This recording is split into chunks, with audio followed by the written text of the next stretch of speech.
Trong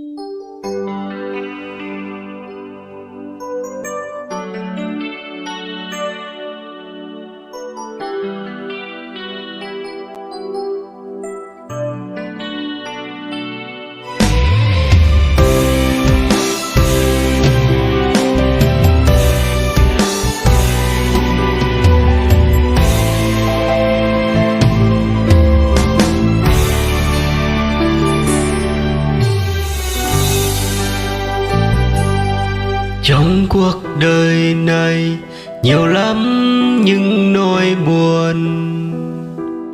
Trong cuộc đời này mấy ai không có. Khi tâm hồn bạn thấy cô đơn, hãy chạy đến với Cha nhân từ. Chỉ có Ngài làm bạn hết cô đơn. Những lúc buồn tìm đến Thánh Kinh khuyên dạy.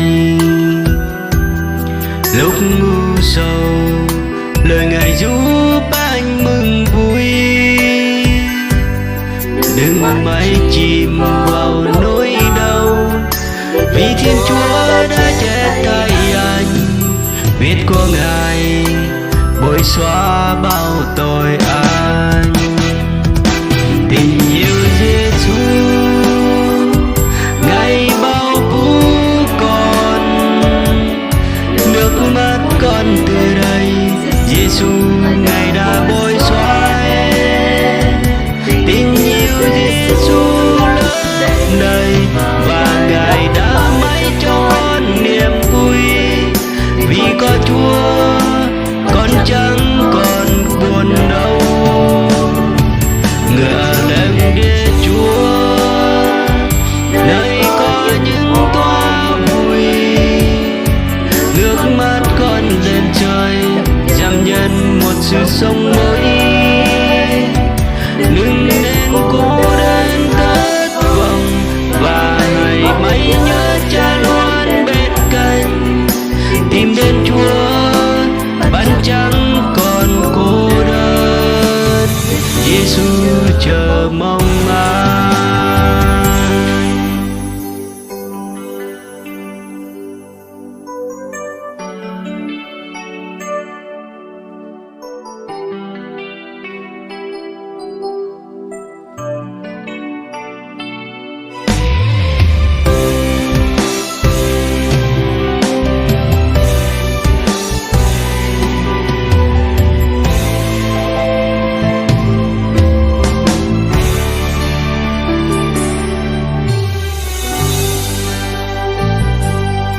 Những lúc buồn tìm đến Thánh Kinh khuyên dạy.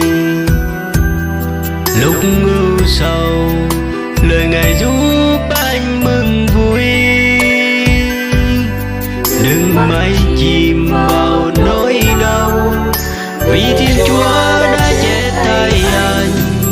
Huyết của Ngài bôi xóa bao tội anh. Tình yêu Giêsu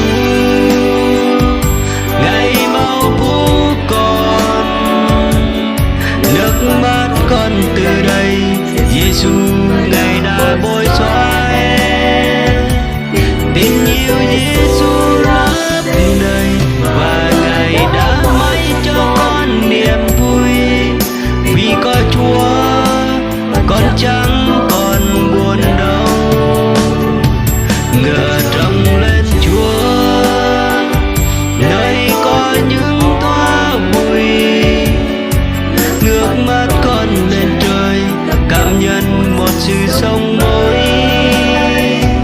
Đừng nên cô đơn thất vọng và hãy mãi nhớ Cha luôn bên cạnh. Tìm đến Chúa bạn chẳng còn cô đơn. Giêsu chờ mong anh.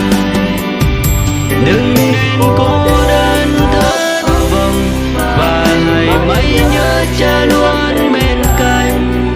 Tìm đến Chúa bạn chẳng còn cô đơn. Giêsu chờ mong anh.